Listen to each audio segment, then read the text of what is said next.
The Sandbox kit was supposed to be our thing. Emma had ordered it online during one of our lazy Sunday afternoons, scrolling through her phone while I worked on my laptop. She'd shown me the screen with this elaborate architectural building system, complete with tiny sand molds, miniature tools, and intricate design templates. "Look, Jake," she'd said, her eyes lighting up the way they used to when we were kids discovering something new together. "We could build entire cities with this. Remember how we used to spend hours in my backyard sandbox when we were little? Before we jump back in, tell us where you're tuning in from, and if this story touches you, make sure you're subscribed because tomorrow, I've saved something extra special for you." I remember smiling at her enthusiasm, thinking maybe this was exactly what our relationship needed. We'd been drifting apart lately, both of us sensing something shifting but neither brave enough to address it directly. The Sandbox kit felt like a bridge back to simpler times, when Emma Martinez and I were just two kids in the Beaverton suburbs who couldn't imagine spending a day apart. But when the package arrived 3 weeks later, Emma barely glanced at it. She was busy with her internship at her grandfather's construction company, preparing for her senior year at Portland State, and planning some elaborate networking event that would help establish her in Portland's business community. The Sandbox kit sat in its pristine box in the corner of her downtown apartment, gathering dust while our conversations grew shorter and her text responses became increasingly delayed. The irony wasn't lost on me when I finally opened that box myself, 6 months after everything fell apart. By then, I'd already transformed the entire thing into what I like to call my relationship memorial. Every tiny plastic building represented a memory Emma had discarded. Every grain of sand a moment she'd decided wasn't worth her time, and right in the center where the main courthouse was supposed to go, according to the instruction manual, I'd placed a small ceramic cat that Riley had bought me as a joke. The cat was mid-squat, and the message was crystal clear. The morning I discovered just how little I meant to Emma Martinez, Portland's famous drizzle had given way to an unusually bright October day. The kind of day that makes you believe in fresh starts and second chances, right up until reality crashes down on you like a tree in Forest Park during a windstorm. Emma and I had grown up 3 houses apart on Maple Street in one of those neighborhoods, where everyone knows everyone, and kids ride their bikes in the street until the streetlights come on. My parents, both software engineers who'd moved to Portland during the tech boom of the early 2000s, were always traveling for conferences or client meetings. Emma's family, on the other hand, had roots in Oregon soil that went back 3 generations. Her grandfather, Robert Martinez, had built half the commercial buildings in downtown Portland, and the family name carried weight in circles I'd never even known existed. From kindergarten through high school, Emma and I were inseparable in that easy way that childhood friendships allow. We'd walk to school together, share lunch money when one of us forgot ours, and spend entire summer days building elaborate civilizations in her backyard sandbox. Emma was always the architect of our adventures, sketching out plans for castles and cities, while I provided the labor and the enthusiasm. Even then, she had this natural leadership quality that drew people to her, while I was content to be her faithful second-in-command. High school had tested our friendship in subtle ways. Emma blossomed into someone confident and socially magnetic, while I remained the quiet tech kid who preferred coding to parties. But we still found our rhythm, studying together for AP classes, grabbing coffee at the local cafe before school, and texting constantly about everything and nothing. When college application time came around, we both chose Portland State without even discussing it.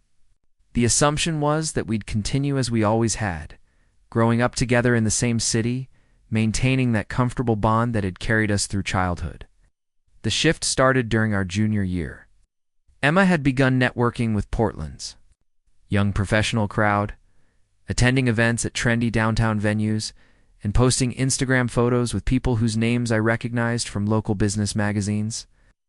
She'd started dressing differently too, trading her casual jeans and oversized sweaters for sharp blazers and designer handbags that probably cost more than my monthly rent. When I'd tease her about becoming all corporate, she'd laugh it off, but there was something different in her eyes, a distance that hadn't been there before. By our senior year, that distance had become a chasm.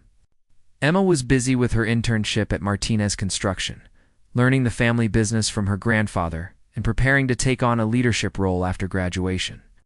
Meanwhile, I was still the same Jake, who spent most of his free time gaming, coding personal projects, and hanging out at the local comic book shop. The conversations we used to have for hours now felt strained, like we were speaking different languages. The engagement announcement shouldn't have surprised me, but it did. Not because Emma was getting engaged, because I learned about it the same way everyone else did, through a Facebook post. There she was, beaming at the camera with Tyler Reese, the son of Portland's most prominent real estate developer. Tyler was everything I wasn't: tall, conventionally handsome, connected to the right families, and destined for the kind of success that Emma's world valued. What hurt most wasn't the engagement itself, but realizing I'd become so peripheral in Emma's life that she hadn't even thought to give me a heads up. We'd gone from daily conversations to maybe a text exchange every few weeks, and I'd somehow convinced myself it was just temporary. That once we graduated and settled into adult life, we'd find our way back to the easy friendship we'd always shared. I should have left it alone, should have sent a polite congratulations message and moved on with my life. But something inside me couldn't accept that 17 years of friendship could just fade away without explanation. So I did what any desperate 21-year-old would do. I started showing up places where I knew Emma would be. It started innocently enough. I'd grab coffee at her favorite cafe near campus, hoping to run into her between classes. I'd attend events I knew she'd be at, always with some plausible excuse for being there. I even started going to the gym she frequented, despite hating exercise, just for the chance of a casual encounter that might lead to a real conversation. The breaking point came on a Thursday evening in late October. Mia Peterson, Emma's best friend from high school, and one of the few people who still talked to both of us, had mentioned that Emma would be at a small gathering at Tyler's downtown loft. It was supposed to be a casual thing, just a few friends celebrating Tyler's promotion at his father's company. Mia had even suggested I stop by, saying Emma had been asking about me lately, spent an embarrassing amount of time getting ready. That evening, changing shirts 3 times and second-guessing everything from my hair to my choice of shoes. The Sandbox kit was still sitting in my apartment unopened, and for some reason, I grabbed the instruction manual on my way out. I thought, maybe Emma and I could laugh about it, make plans to finally build something together like we used to. Tyler's loft was exactly what I'd expected: exposed brick walls, floor-to-ceiling windows overlooking the Willamette River, the kind of modern furniture that looked expensive but uncomfortable. Gathering was small, maybe a dozen people, all dressed in that effortlessly chic way that Portland's young professional crowd had perfected. I recognized most of them from Emma's Instagram posts, but I'd never actually met any of them in person. Emma was holding court near the kitchen, island, animated, and glowing in a way that reminded me of the girl I'd grown up with. She was telling some story that had everyone laughing, her hands gesturing expressively, her whole face lit up with joy. For a moment, I felt that familiar warmth, that sense of coming home that Emma had always represented to me. Then I heard Tyler's voice cutting through the laughter. "Honestly, I don't know why Emma even bothers with charity cases anymore," we sang, refilling his wine glass with deliberate casualness. Like that guy Jake she grew up with? Still follows her around like some lost puppy, even though it's obvious he's going nowhere in life. The conversation had shifted, and suddenly everyone was looking uncomfortable. Emma's face had gone pale. But she didn't correct Tyler or defend me. She just stood there, frozen, while her fiancé continued his assessment of my character and prospects. I mean, what's he even doing with his life? Tyler went on, seemingly oblivious to the awkward silence he'd created. Still living in that sad apartment, working some dead-end tech support job, hanging on to friendships from elementary school like they mean something. It's honestly kind of pathetic. I was standing in the hallway, still holding the Sandbox instruction manual, close enough to hear every word but hidden behind a decorative room divider. Part of me wanted to walk away, to preserve what little dignity I had left.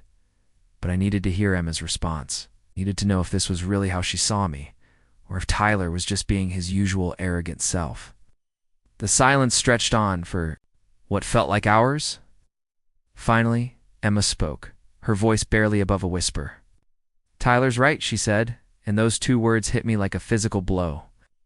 I should have cut ties with Jake a long time ago. He's always been more of a burden than a friend, honestly.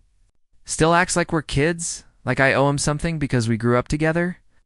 Someone in the group made a sympathetic noise, encouraging her to continue. The truth is, Jake never really grew up, Emma continued, her voice getting stronger. As she warmed to the subject, he's content to stay in his little bubble, playing video games and building fantasy worlds instead of dealing with reality. I've been carrying him socially for years, and I'm tired of it. He doesn't fit in my life anymore. The instruction manual slipped from my numb fingers, hitting the hardwood floor with a soft thud. In that moment, 17 years of friendship crystallized into a single, devastating truth. I'd been fooling myself. Whatever Emma and I had shared as children, it had died sometime during college. I'd been too blind or too stubborn to see it. Mia appeared beside me in the hallway, her face flushed with embarrassment and anger. Preparing and narrating this story took us a lot of time, so if you are enjoying it, subscribe to our channel. It means a lot to us. Now back to the story. Jake, she whispered urgently, don't listen to her. She's had too much wine, and she's just trying to impress Tyler's friends. But I barely heard her. I was remembering all the times over the past year when Emma had seemed distracted during our conversations. All the invitations she'd declined with vague excuses. All the ways she'd gradually excluded me from her evolving life. The signs had been there all along. I'd just been too invested in our shared history to read them clearly. I picked up the instruction manual from the floor, its glossy cover now slightly bent at one corner. Looking at it, I felt a bitter laugh bubbling up in my chest. Emma and I would never build anything together from this kit. We'd never recreate those magical childhood afternoons in her backyard sandbox. That version of us had died without me. Even noticing, and I'd been mourning a ghost. Mia was still whispering apologies beside me, trying to pull me toward the door before anyone noticed I'd been eavesdropping. But I was done hiding, was done pretending that this friendship could be salvaged. Or that Emma's opinion of me mattered more than my own self-respect. I walked into the main room, where the conversation had moved on to safer topics.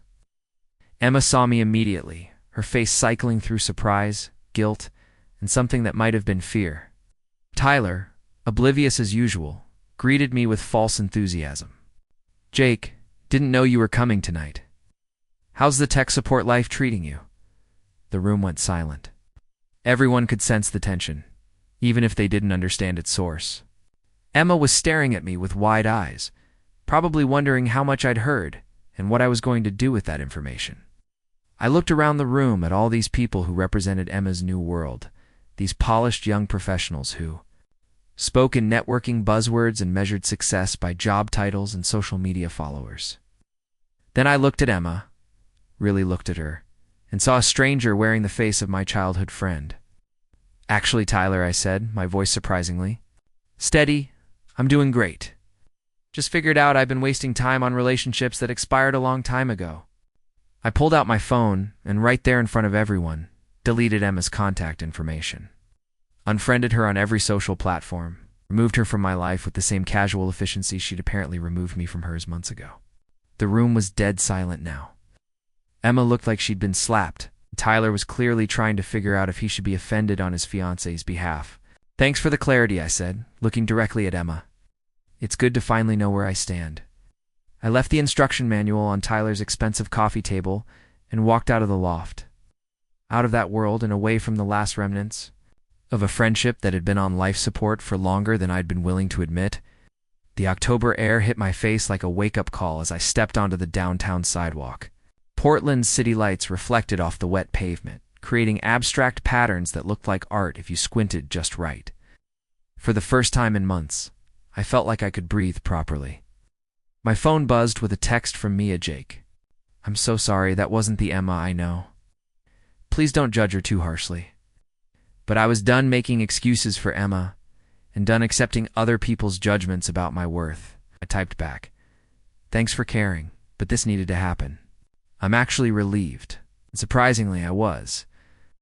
The uncertainty that had been eating at me for months was finally gone, replaced by a strange sense of freedom. I didn't have to wonder anymore why Emma was distant, or what I'd done wrong, or how I could fix a friendship that had apparently been broken beyond repair. Walking back to my apartment through the quiet streets of Southeast Portland, I started making mental plans. The Sandbox kit was going back to Emma, but not in the way she'd intended. I was going to build something with it, all right. Something that would serve as a permanent reminder of what happens when you mistake nostalgia for actual connection. The next few days passed in a blur of emotions I hadn't expected. Instead of the crushing sadness I'd anticipated, I felt lighter. Somehow, like I'd been carrying a weight I hadn't even realized was there. The constant anxiety about Emma's approval, the exhausting effort of trying to maintain a friendship that had become one-sided, the way I'd been shrinking myself to fit into her evolving world, all of that was suddenly gone. I threw myself into my work with renewed focus, picking up freelance coding projects that actually challenged me instead of just paying the bills. I cleaned my apartment thoroughly, getting rid of photos and mementos that tied me to a version of myself I was ready to outgrow. And I started researching study abroad programs, something I'd always wanted to do, but had never seriously considered because it would mean leaving Emma behind. The Sandbox kit sat unopened on my kitchen table for 3 days while I decided what to do with it. Finally, inspiration struck in the form of a memory from childhood. Emma and I had once spent an entire afternoon building what we called the Palace of Broken Dreams in her backyard sandbox. It was supposed to be a magnificent castle, but everything we tried to build kept collapsing or looking ridiculous. Eventually, we'd started laughing and deliberately making it worse, adding absurd features and decorating it with dandelions and leaves. It had become a masterpiece of intentional failure, and we'd been proud of it in a way that our serious constructions never achieved. I opened the Sandbox kit that evening and spread all the pieces across my living room floor. The instruction manual showed elaborate courthouse buildings, city halls, and architectural marvels that looked like miniature versions of the structures Emma's grandfather had built around Portland. Instead, I started creating something entirely different. Working late into the night, I built what I came to think of as the Relationship Memorial. It was a small city, but one where nothing worked the way it was supposed to. The main building, where the courthouse was meant to go, became a litter box, complete with a small ceramic cat in mid-squat that I'd picked up from a novelty shop. The surrounding structures looked official and important from a distance, but up close you could see they were all facades, beautiful fronts with nothing substantial behind them. I photographed my creation from every angle, and then carefully packed it back into its original box. On the instruction manual, I wrote a note in Sharpie, "Thanks for the creative outlet. I found it very therapeutic. Here's to building better things in the future." The next morning, I left the package on Emma's doorstep with no return address. I didn't stick around to see her reaction, and I didn't wait for a response. It wasn't about hurting her or getting revenge. Closure. About turning something that represented false promises into something honest and final. That afternoon, I submitted my application for a semester abroad program in Barcelona. The decision felt simultaneously impulsive and inevitable, like I was finally doing something I should have done years ago. For the first time since elementary school, I was making a major life choice without considering how it would affect my friendship with Emma Martinez. That friendship was over, and I was surprisingly okay with that. The acceptance letter from the Universidad de Barcelona arrived on a rainy Tuesday morning in November, and I stared at it for a solid 10 minutes before the reality sank in. I was actually leaving. After 21 years of never venturing further than the Oregon coast, I was about to spend 6 months in a country where I barely spoke the language and knew absolutely no one. My parents' reaction was predictably underwhelming.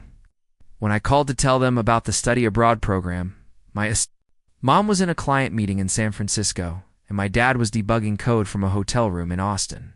"That's wonderful, honey," Mom had said distractedly, her voice echoing through Bluetooth speakers while she multitasked. "Barcelona is supposed to be lovely. Send us pictures." The lack of drama was almost disappointing. Part of me had expected them to object, to point out all the reasons why this was impractical or premature. Instead, They seemed to view it as just another line item in my educational checklist. No more significant than choosing a major or picking a dorm room. Packing for Barcelona turned into an unexpected archaeology project. Going through my belongings forced me to confront just how much of my identity had been wrapped up in my history with Emma. There were concert tickets from shows we'd attended together, inside jokes written on sticky notes, photos from high school, events where we're always standing next to each other with the comfortable familiarity of people who've known each other forever. I threw most of it away, not in anger, but with a kind of methodical detachment that surprised me. These weren't treasured memories anymore. They were evidence of a pattern I'd finally broken free from. The Jake who had collected these mementos was someone who defined himself through his proximity to Emma Martinez. The Jake packing for Barcelona was ready to discover who he might be without that anchor.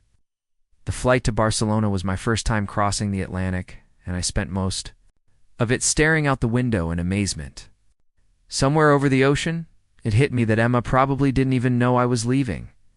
We'd maintained radio silence since the night at Tyler's loft, and I realized I felt no urge to inform her of my plans.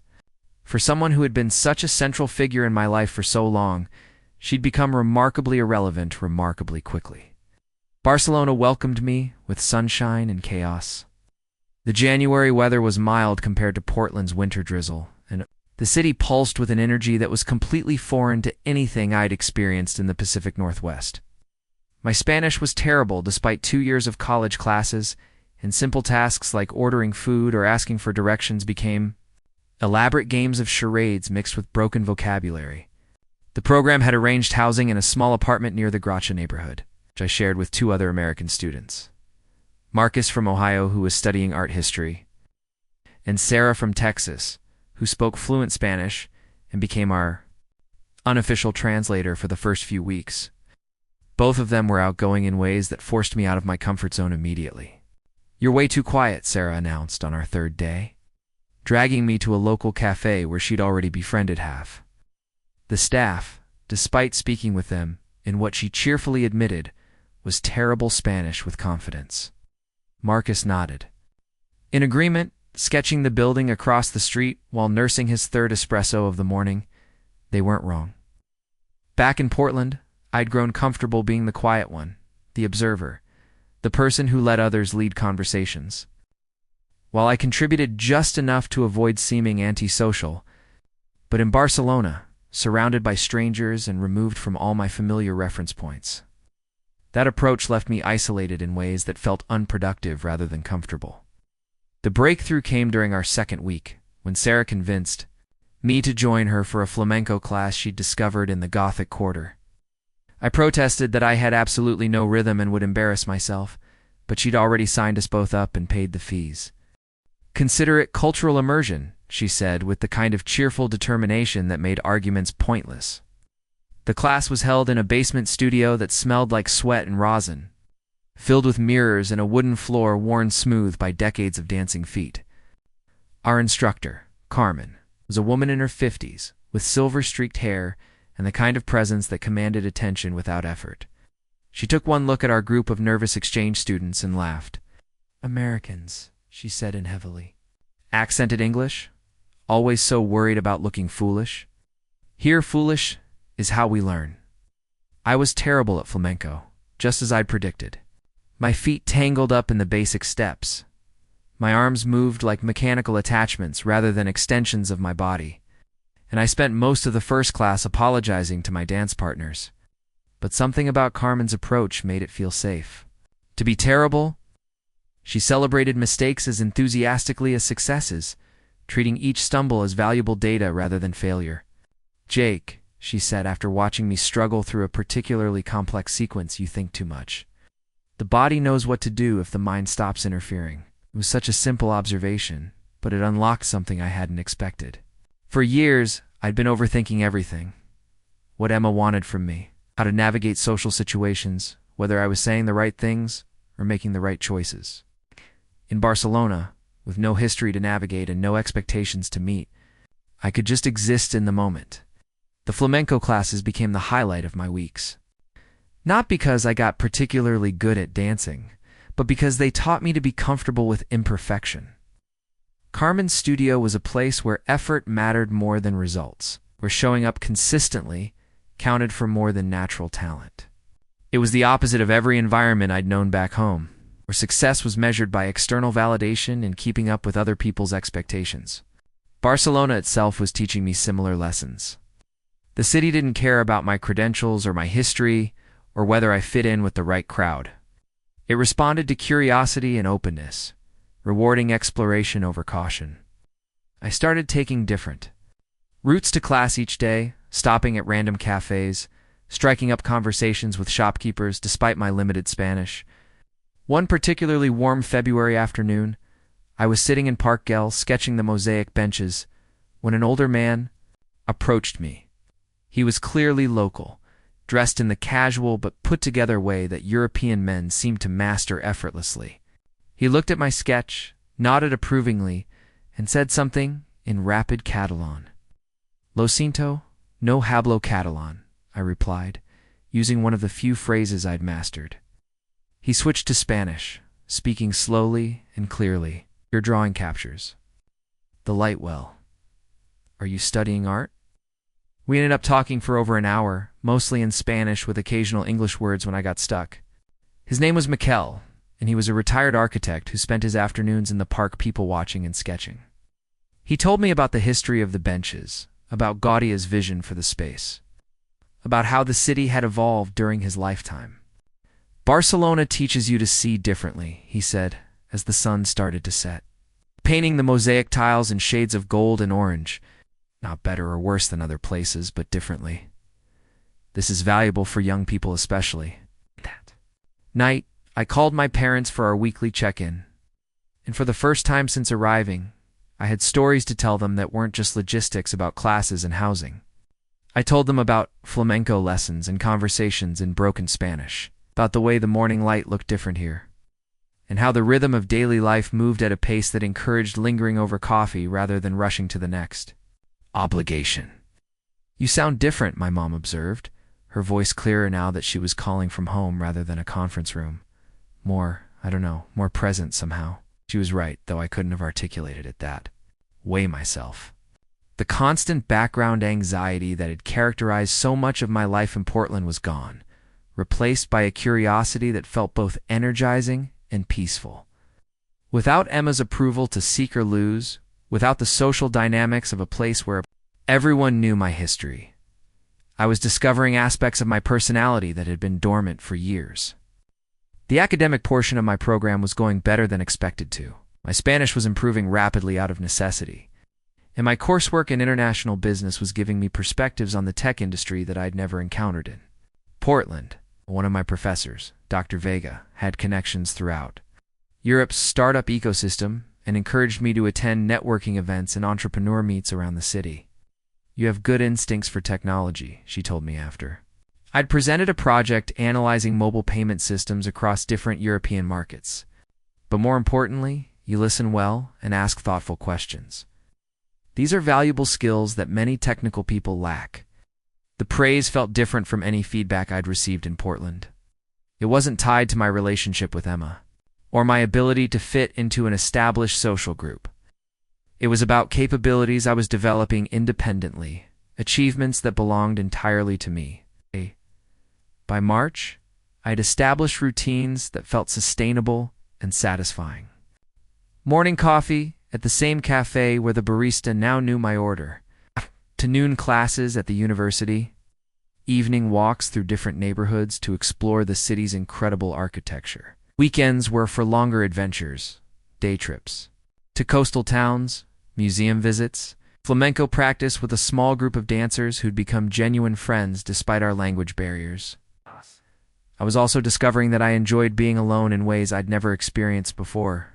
Back in Portland, solitude had often felt like evidence of social failure, time that would have been better spent maintaining relationships or networking. In Barcelona, alone time felt productive and restorative. I could wander through the city for hours, sketching in cafes, reading in Padre came out, observing the rhythms of daily life without feeling like I was missing out on something more important. The first message from anyone back home came in late March, and it wasn't from Emma. Mia had found me on Instagram and sent a direct message that was clearly meant to be casual, but felt loaded with subtext. "Hey Jake, saw your Barcelona pics. Looks amazing. How's the program going? Everyone misses you back here." I stared at the message for a long time before responding. The everyone was obviously code for Emma. Mia was probably testing the waters to see if I was still angry or hurt about what had happened at Tyler's party. The old Jake might have read volumes into those 3 sentences, analyzing every word choice for hidden meanings and implications. The Barcelona Jake just felt tired at the thought of re-entering that particular emotional minefield. I wrote back, "Program's going great. Thanks for asking. Barcelona is an incredible city. Hope you're doing well too." Simple, friendly, but offering no opening for deeper conversation about people or situations I'd deliberately left behind. Mia responded with a few more pleasantries, but seemed to get the message that I wasn't interested in Portland gossip or updates about mutual friends. The exchange left me feeling more confident about the choices I'd made. Distance hadn't just given me physical space from Emma and the social dynamics that had defined so much of my life. It had given me emotional perspective on how much energy I'd been wasting trying to maintain relationships that weren't actually nourishing me.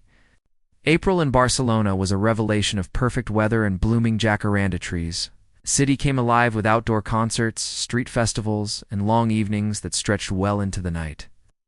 I'd grown comfortable enough with Spanish to hold real conversations, confident enough with the city to explore neighborhoods I'd initially found intimidating, and secure enough in my own company to enjoy both solitary adventures and social gatherings with equal enthusiasm.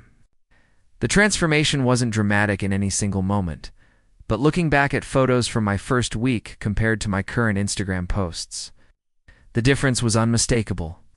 The nervous, uncertain Jake who'd arrived in January had been replaced by someone who looked comfortable in his own skin, engaged with his surroundings, and genuinely happy in ways that weren't dependent on other people's approval or attention.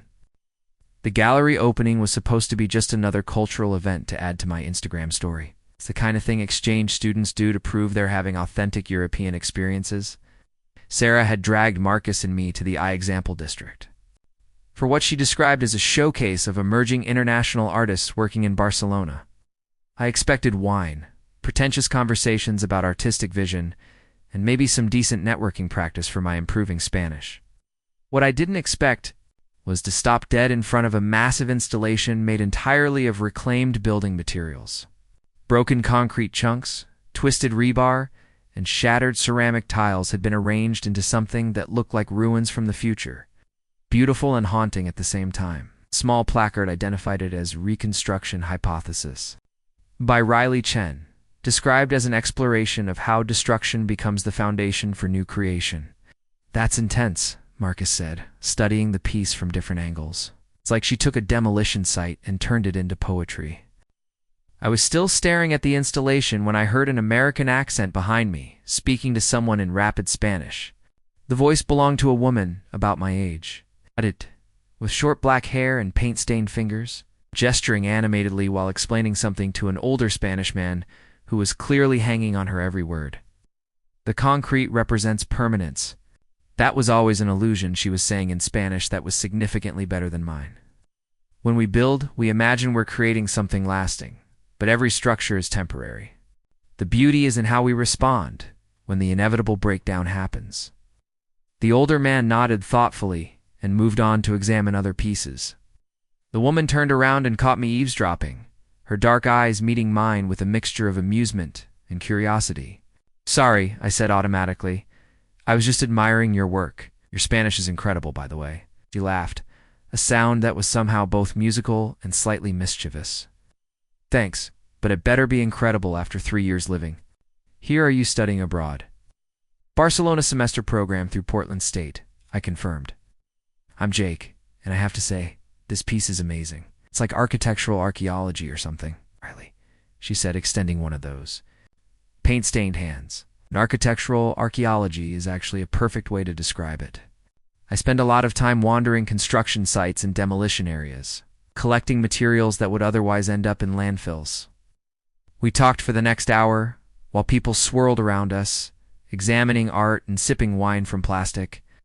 Cups Riley had graduated from Parsons School of Design in New York 2 years earlier and had come to Barcelona on what she'd planned to be a 6-month adventure before settling into a proper career.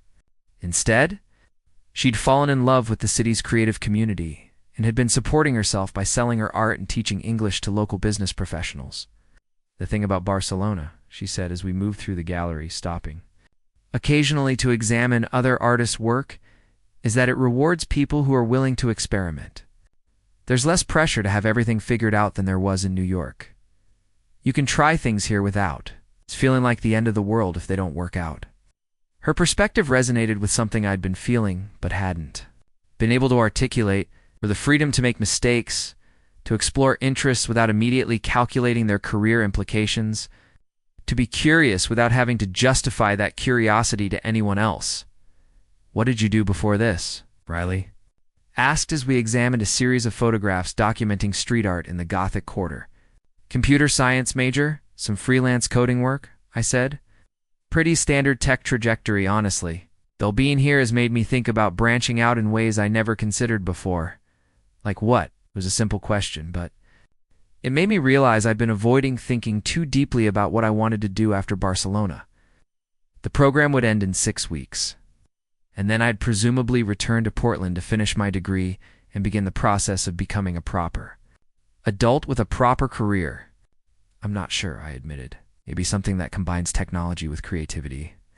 I've been sketching a lot since I got here, and I've always been interested in design, but I never really explored it seriously." Riley nodded knowingly.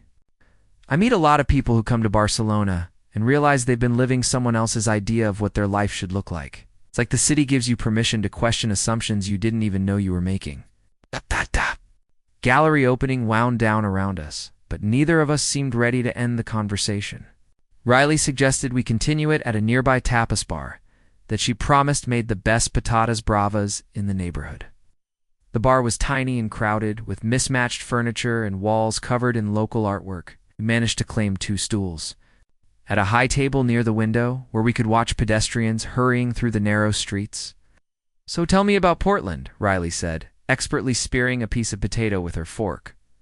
"What's calling you back there?" The question was casual, but it hit me in an unexpected way. What was calling me back to Portland? My parents would be fine whether I was there or not, absorbed as they always were in their consulting work. I had some friends from college, but no one I was particularly close to except for acquaintanceships that revolved around shared classes or gaming sessions. Emma was obviously no longer part of the equation, and thinking about her now felt like remembering a particularly vivid but ultimately irrelevant dream. "Okay. Honestly, nothing specific," I said. "Just the assumption that I should go back because that's where I'm from. Finish my degree, get a job in the tech industry, follow the script I've been unconsciously writing since high school." "But you don't have to do that," Riley pointed out matter-of-factly. "I mean, you could, but there are other options. Barcelona has a growing tech scene, and there are visa programs for people who want to start businesses here.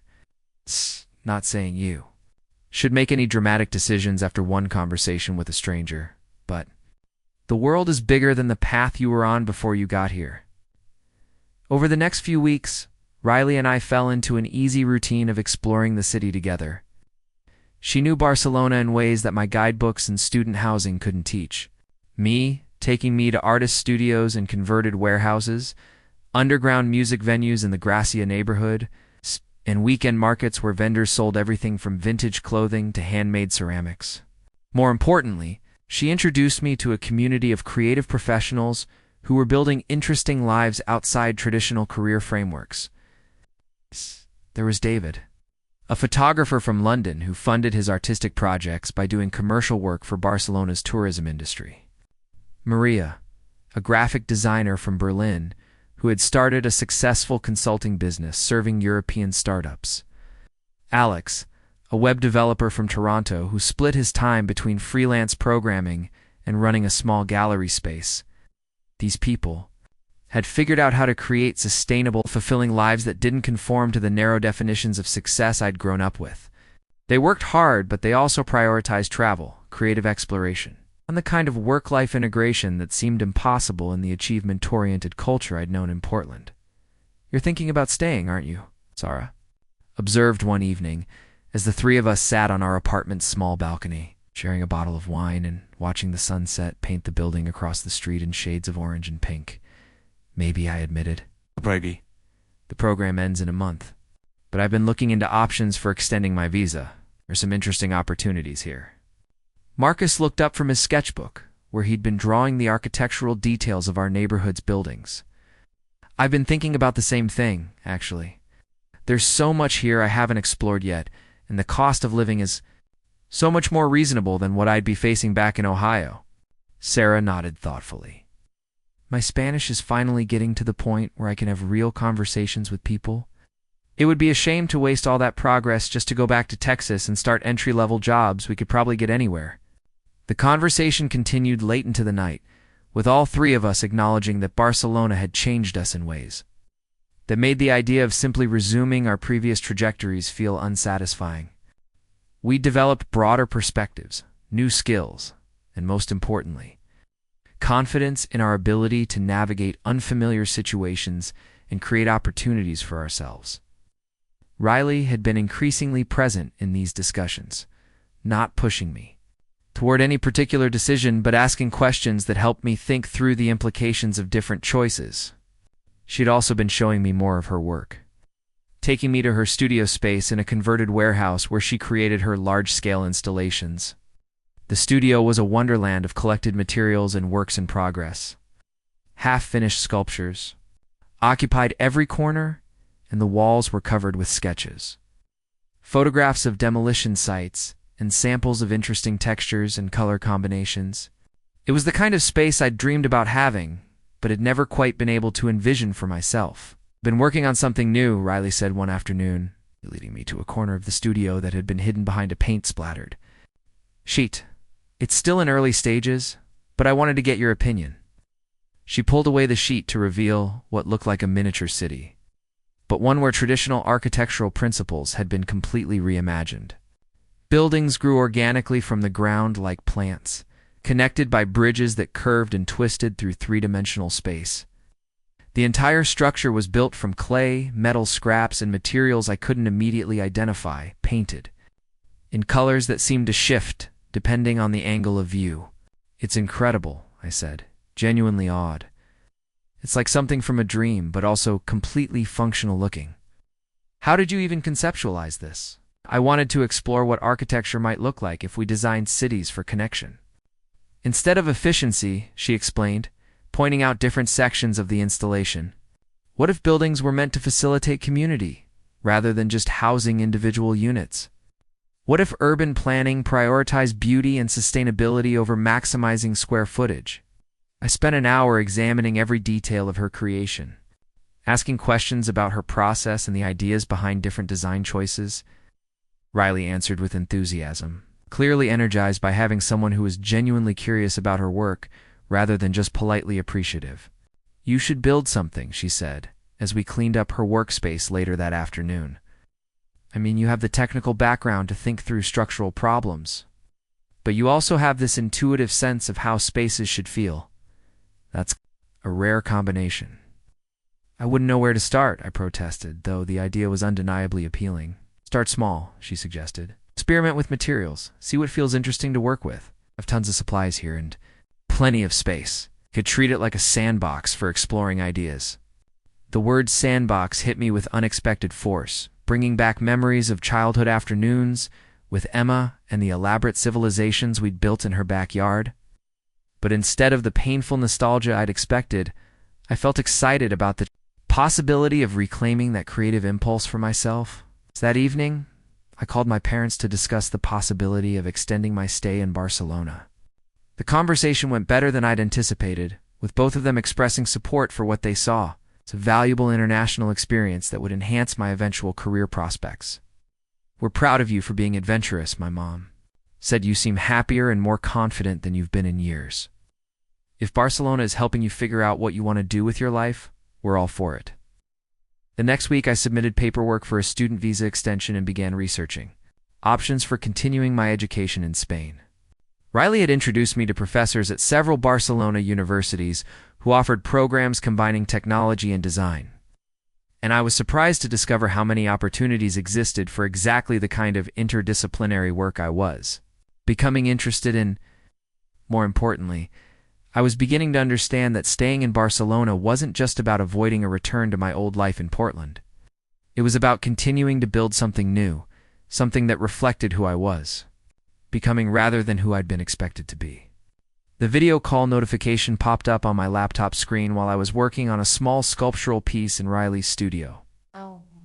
My hands covered in clay, and my mind completely absorbed in the process of problem-solving through materials. I'd been experimenting with creating miniature architectural forms that could be reconfigured into different structures.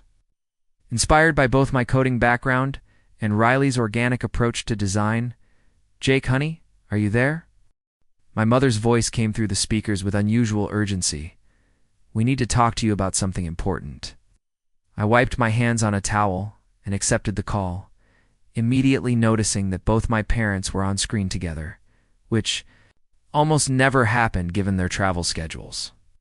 They looked serious in a way that made my stomach tighten with anxiety.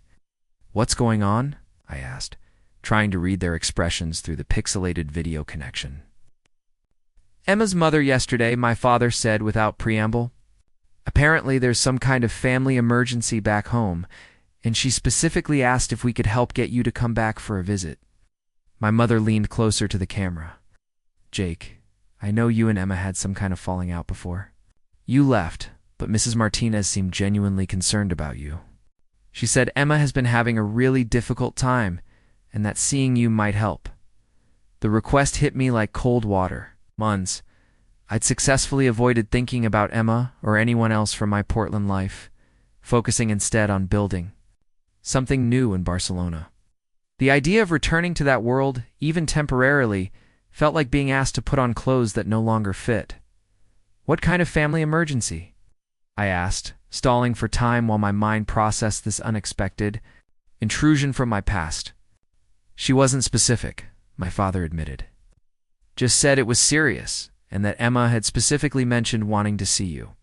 Look, we're not saying you have to go, but Mrs. Martinez has been part of our lives for a long time. If there's really an emergency—" He let the sentence hang in the air, loaded with implications about family obligations and community responsibility that I'd grown up with, but had largely forgotten, as during my months in Barcelona. Riley looked up from her own workstation, catching my expression and mouthing everything okay. I shook my head slightly, indicating that I'd fill her in later. "I need to think about this," I told my parents. "Can I call you back tomorrow?" "Of course, sweetheart," my mother said. "We just wanted you to know what was going on. Whatever you decide, we'll support you." After ending the call, I sat staring at the black laptop screen for several minutes. My earlier enthusiasm for the clay project completely evaporated. Riley came over and sat beside me on the studio's worn couch, not saying anything, but offering the kind of quiet presence that had become one of the things I valued most about our relationship. "Bad news from home?" she asked finally. I explained the situation, trying to keep my voice neutral while describing Emma and the complicated history that had led to my departure from Portland. Riley listened without interrupting, occasionally nodding in understanding. "So what do you want to do?" she asked when I'd finished. "I want to pretend this call never happened and keep working on my project," I said honestly. "But I also feel guilty about that reaction. What if there really is an emergency? What if Emma actually needs help, and I'm too bitter to be there for someone I grew up with?" Riley was quiet for a moment, considering her response carefully. "Can I ask you something? In all the time you've known Emma, when has she ever reached out to you because she needed emotional support, like specifically you, not just general social contact?" The question stopped me cold. I ran through years of memories, looking for instances where Emma had come to me for comfort or advice, or genuine friendship, rather than casual companionship. There had been a few times in elementary school when she'd been upset about something, and I'd been the available shoulder to cry on, but those moments had been rare even then.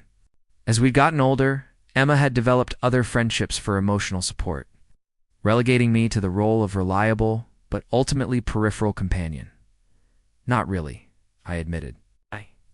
Even when we were closest, I was usually the one reaching out when things got difficult. Not saying you shouldn't go, Riley said carefully.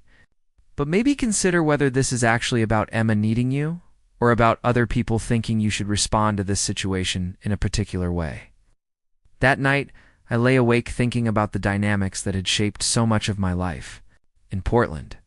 The expectation that I would always be available when Emma needed something, combined with the reality that she'd never extended the same consideration to me, the way our families had intertwined our lives without consulting either of us about what we actually wanted from each other. The assumption that shared history automatically created ongoing obligations, regardless of how those relationships had evolved.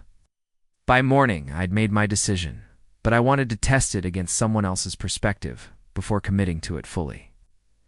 I called Mia, who picked up on the second ring despite the early hour in Portland. "Jake," she said, sounding genuinely pleased to hear from me. "How's Barcelona treating you?" "It's really well, actually," I said. "Listen, I heard there's some kind of family emergency with Emma, and people are suggesting I should come home too." "Help. Can you tell me what's actually going on?" There was a long pause before Mia responded, and when she spoke, her voice had lost its initial enthusiasm. "Oh," she said. "Who told you it was a family emergency? My parents got a call from Mrs. Martinez yesterday." She made it sound urgent. Another pause, longer this time. "Jake, I don't think there's any emergency," Mia said carefully. "I mean, Emma's definitely having a rough time, but it's not like anyone's sick or dying. Tyler broke off their engagement about a month ago, and she's been pretty devastated about it. She's also been asking about you a lot lately, wondering if you're coming back after your program ends." The pieces clicked into place with uncomfortable clarity. Now, this wasn't about Emma needing support during a crisis. It was about Emma wanting familiar comfort after her carefully constructed life plan had fallen apart. The emergency was that she was experiencing consequences for the first time and didn't know how to handle them without someone to lean on. "Has she actually said she wants to see me?" I asked. "Not directly," Mia admitted. "Gosh." "But she's been talking about how she made mistakes with people who cared about her and wondering if it's too late to fix some of those relationships. I think she's realizing that Tyler was never really invested in her as a person, just in what their families could do for each other. And her mother decided to interpret that as me needing to come rescue her." I said, understanding the full situation now. "I'm sorry, Jake. I know this puts you in an awkward position. Emma's my friend, and I want her to be happy. But I also watched how she treated you before you left. You don't owe her anything just because she's finally figured out what the rest of us could see about Tyler all along." After hanging up with Mia, I felt a mixture of relief and residual guilt that took most of the day to sort through. Relief because there was no actual emergency requiring my intervention. But guilt because Emma was genuinely struggling, and I felt no desire to help her through it. Riley found me that evening sitting in Park Gel, sketching the mosaic benches, while tourists took selfies around me. She sat down beside me without saying anything, letting me finish the drawing I was working on before breaking the silence. "You decided not to go back," she observed. "How did you know?" "Because you're here, and because you look like someone who just set a boundary they've never set before." She was right. The decision not to return to Portland, even temporarily, felt like crossing a line I'd never been able to cross before. Choosing my own priorities over other people's expectations, refusing to be responsible for someone else's emotional management, acknowledging that some relationships weren't worth salvaging just because they had history. Emma's engagement fell apart, I explained. "There's no actual emergency. Her mother just thought I should come back to provide emotional support during her breakup." Riley nodded thoughtfully. "And how do you feel about that, honestly? Kind of angry that they assumed I'd drop everything to rush back and play the role of loyal backup friend. But also sad, because I think Emma genuinely doesn't understand why I'm not jumping at the chance to be there for her." "Some people never learn that relationships require reciprocity," Riley said. "They get used to taking emotional support without giving it back, and they can't understand why others eventually stop being available." That weekend, I called my parents back to explain my decision. The conversation was more difficult than I'd anticipated. with both of them struggling to understand why I wouldn't want to help someone who had been such a significant part of my childhood. It just seems unlike you to be so cold about someone else's pain, my mother said, her disappointment evident in her voice. It's not about being cold, I tried to explain. It's about recognizing that Emma and I haven't had a real friendship for years, that me rushing back to Portland wouldn't actually help either of us in the long run. My father was more direct. You sure this isn't just about your pride? Being hurt? 'Cause that's a pretty expensive way to prove a point. Their reactions stung, partly because they reflected criticisms I'd been making of myself, but also because they demonstrated how little my parents understood the dynamics that had shaped my relationship with Emma. To them, we were still the cute kids who had played together in sandboxes. They'd never seen the gradual erosion of mutual respect that had characterized our adult interactions. The real test came a few days later, when Emma herself called me directly. I was in Riley's studio, working on a new project that combined modular building elements with programmable LED lights, when my phone rang with a number I hadn't seen in months. Jake. Emma's voice was smaller than I remembered, uncertain in a way that immediately triggered my old protective instincts. Hi, Emma, I said, stepping away from my workstation and walking to the studio's windows, where I could look out over Barcelona's rooftops while we talked. I heard you might be coming home for a visit, she said, her tone carefully casual. I was hoping we could talk when you get here. I know things ended badly between us, and I've been thinking about that a lot lately. Actually, I'm not coming back, I said. There isn't really an emergency, is there? The silence stretched long enough that I wondered if the call had dropped. When Emma spoke again, her voice was different, less carefully controlled. No, she admitted. Tyler and I broke up, and I've been going through a really hard time. I kept thinking about how you were always there when I needed someone to talk to, and I realized how much I took that for granted. I'm sorry. You're having a difficult time, I said, and I meant it. Despite everything that had happened between us, I didn't want Emma to suffer. But I don't think me coming back would actually help either of us. Why not? She asked, and I could hear tears in her voice now. We were best friends for almost 20 years, Jake. Doesn't that count for anything? The question was fair, and it deserved an honest answer. It counts for a lot, I said. Those years shaped who I am, and I'm grateful for the good parts of our friendship. But Emma, we haven't been best friends for a long time. We've been two people holding on to a relationship that stopped working years ago because we were afraid to admit it had run its course. That's not true, she protested. We just went through a rough patch, but that doesn't mean we can't fix things. What would fixing things look like to you? I asked. She was quiet for a moment, apparently not having considered the question. In concrete terms, going back to how we used to be, she said finally, being there for each other, spending time together, being part of each other's lives. But we never really did those things equally, I pointed out gently. I was there for you, and I wanted to spend time with you, but it wasn't reciprocal. That's not your fault necessarily, but it's also not something that can be fixed just by deciding to try harder. The conversation continued for another 20 minutes, with Emma alternately arguing that our friendship could be salvaged and acknowledging that she understood why I felt the way I did. By the end, she was crying openly, grieving not just the end of our relationship, but the realization that it had been unbalanced for longer than either of us had been willing to admit. I hope you find what you're looking for in Barcelona, she said before hanging up, her voice thick with tears but also with something that might have been acceptance. After the call ended, I sat in Riley's studio feeling emotionally drained but also strangely peaceful. The conversation had been painful, but it had also provided the closure I hadn't realized I needed. Emma and I could finally let go of each other without bitterness, acknowledging that our friendship had been real and valuable, while also recognizing that it belonged to an earlier version of both of us. Riley emerged from behind one of her large installations, where she'd been quietly working while giving me privacy for the phone call. That sounded hard, she said, settling beside me on the couch. It was, I agreed, but also necessary. Think Emma and I can finally stop trying to be something we're not anymore. And how does that feel? I considered the question, taking inventory of my emotional state.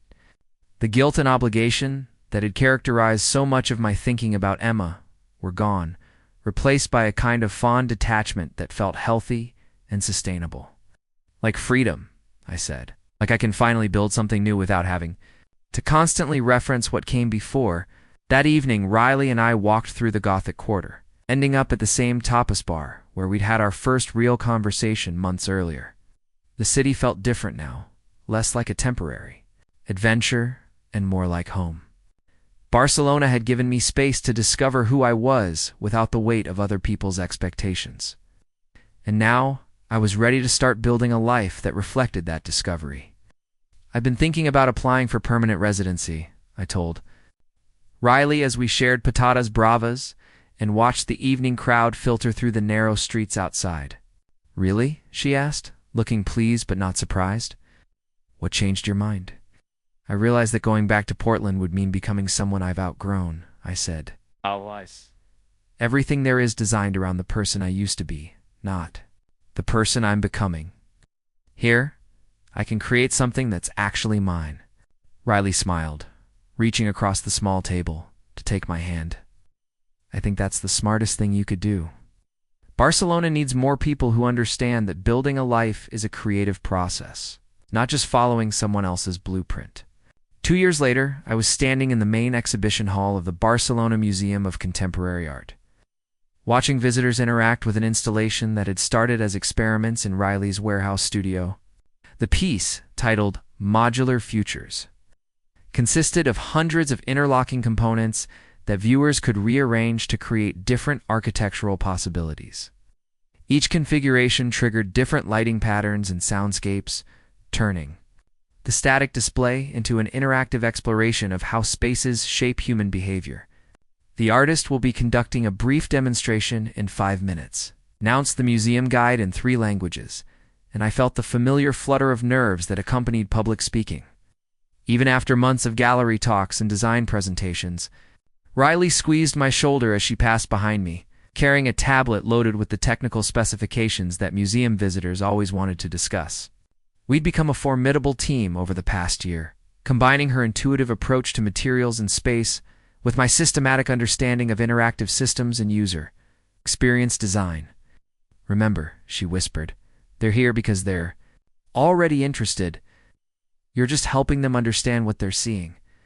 The demonstration went smoothly, with a group of architecture students from the local university asking particularly insightful questions about how the modular system could be scaled for actual building applications. After they left, I noticed an older couple examining the installation more closely, speaking to each other in what sounded like English with American accents. Excuse me, the woman approached me as I was packing up the demonstration materials. Are you Jake Chen, the artist? Jake Morrison? Actually, I corrected automatically, then realized she might be confusing me with Riley. But yes, I'm one of the creators of this piece. Oh, wonderful, she said, her face lighting up with genuine enthusiasm. We're from Portland, Oregon, and we heard about this exhibition from a mutual friend. Robert Martinez mentioned that someone he knew was doing interesting work here in Barcelona. The name hit me like an unexpected wave, bringing back memories I thought I'd successfully filed away. Robert Martinez was Emma's grandfather, the construction magnate whose retirement party I'd never attended. His birthday celebration had been the scene of my final confrontation with Emma and Tyler. Small world, I managed, trying to keep my voice neutral while my mind processed this unexpected connection to my former life. Robert was so impressed when he heard about your work, the man continued. He said it reminded him of conversations he'd had with a young man who used to spend time with his granddaughter. Apparently, this person had always been interested in architecture and design, but never pursued it professionally. I felt Riley's presence beside me before she spoke, her intuitive ability to sense when I needed support having developed over months of navigating Barcelona's art world together. That's fascinating, she said smoothly, extending her hand to the couple. I'm Riley Chen, Jake's partner and collaborator. Are you collectors, or just interested in the intersection of technology and design?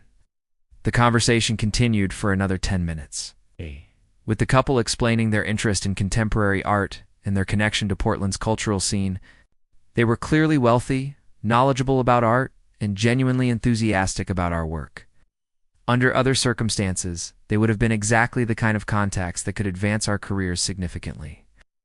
But I couldn't shake the feeling that this wasn't entirely coincidental, that Emma's family was somehow reaching out through intermediaries to re-establish contact in a way that seemed natural and non-threatening. After the couple left, Riley and I walked through the museum's permanent collection, a routine we'd developed for decompressing after exhibition events, the familiar ritual of moving through carefully curated spaces, discussing other artists. Approaches to similar problems helped settle my mind and put the afternoon's encounter into perspective. "You think they were sent?" Riley asked, as we stood in front of a Moreau, painting that never failed to make me smile. "Maybe," I admitted. "But does it matter?" Even if Emma's grandfather put them up to it, they seemed genuinely interested in the work. "And it's not like they were trying to get personal information or convince me to do anything?" Riley nodded thoughtfully. "Plus, it's kind of satisfying that word of your success is making it back to Portland through legitimate channels." "Islet. Then wonder what you're up to." That evening, we had dinner at our favorite restaurant in the Gracia neighborhood. A tiny place run by a Catalan couple who had become friends over our months of regular patronage. Alina, the chef, always saved us the best table and insisted on explaining the evening's specials personally, practicing her English while we practiced our Catalan in return. "Big day at the museum?" she asked, setting down plates of fideuà. "That smelled incredible." "Jake handled a demonstration like a professional," Riley said proudly. "No stammering, no hiding behind technical jargon, just clear explanations and confident answers." I laughed, remembering how terrified I'd been of public speaking when I first arrived in Barcelona. The transformation hadn't happened overnight, but the accumulation of small successes, supportive feedback, and Riley's patient encouragement had gradually built my confidence in ways that felt sustainable rather than forced. After dinner, we walked through the winding streets to our apartment, a one-bedroom space we'd found in a converted modernist building near Park Güell. The apartment was small, but filled with light, with high ceilings and French doors that opened onto a tiny balcony overlooking the city. We'd furnished it carefully with pieces from local artisans and flea markets, creating a space that felt uniquely ours. The ceramic cat from my relationship memorial Sandbox sat on our bookshelf now, no longer a symbol of bitter endings, but a reminder of how completely my life had changed. Riley had found it hilarious when I'd finally explained its significance, appreciating both the pettiness and the creative problem-solving that had gone into its original placement. "I got an email from the design firm in Stockholm today," I mentioned as we settled onto our couch with glasses of wine and our respective laptops for the evening's work session. "The sustainable architecture project?" Riley asked, looking up from the gallery proposal she was editing. "Yeah, they want to discuss licensing the modular system for a housing development they're planning. It would be our first major commercial application." The opportunity represented everything I'd hoped. For when I decided to stay in Barcelona permanently, meaningful work that combined technical skills with creative vision, collaboration with people who shared my values about design and sustainability, and the financial stability to support the kind of life Riley and I were building together. Phone buzzed with a text from Marcus, who had also stayed in Barcelona after our program ended, and was now working as a restoration specialist for the city's historic architecture department. He was inviting us to a gallery opening for another friend from our original study abroad group, part of the extended network of creative professionals we'd built over the past 2 years. "Want to check out Sophia's photography show this weekend?" I asked Riley, showing her Marcus's message. "Absolutely," she said. "I love how our little exchange student crew has evolved into this actual artistic community." It was true. The relationships I'd built in Barcelona felt fundamentally different from anything I'd experienced before. They were based on shared interests and mutual support rather than history or obligation. And they'd grown organically as we'd all figured out how to create sustainable creative careers in a city that rewarded innovation and collaboration. Later that evening, as Riley worked on sketches for her next installation and I coded improvements to our interactive lighting system, I found myself thinking about the couple from the museum and their connection to Portland. For the first time in months, I was curious about what Emma was doing now. whether she'd found her way through the difficulties that had prompted her call 2 years ago. The curiosity felt different from the old anxiety-driven need to know every detail of Emma's life. It was more like wondering about a character in a book I'd read long ago, interesting but not personally urgent. Emma belonged to my past now, and that past had become something I could look at with appreciation rather than regret. "Riley," I said, looking up from my laptop, "I think I'm finally happy." She glanced over from her sketchbook, smiling at what must have been an expression of mild surprise on my face.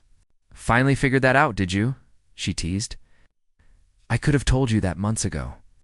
"I mean really happy," I clarified. "Not just content or optimistic about the future, but actually satisfied with who I am and what I'm building." I set down her pencil and came to sit beside me on the couch. "What brought that on?" "I think it was meeting those people today and realizing that I genuinely don't care what anyone from my old life thinks about my choices anymore. Not because I'm angry or trying to prove anything, but because those opinions just aren't relevant to who I am now."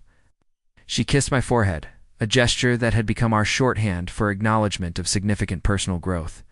"Good," she said, "because you've built something pretty amazing here, and it would be a shame if you couldn't enjoy it properly." Outside our windows, Barcelona glittered with the warm light that had first captivated me during those early weeks of exploration and discovery. The city had given me space to become someone I'd never imagined I could be. And tomorrow, there would be new projects to develop, new collaborations to explore, and new ways to build the life I actually wanted rather than the one I'd thought I was supposed to want. The Sandbox kit that had started this entire journey was long gone. Returned to Emma with its pointed message about creative outlets and relationship maintenance. But the lesson it had taught me about turning disappointment into something constructive had become the foundation of everything I'd built since. Up next, you've got 2 more standout stories right on your screen. If this one hit the mark, you won't want to pass these up. Just click and check them out.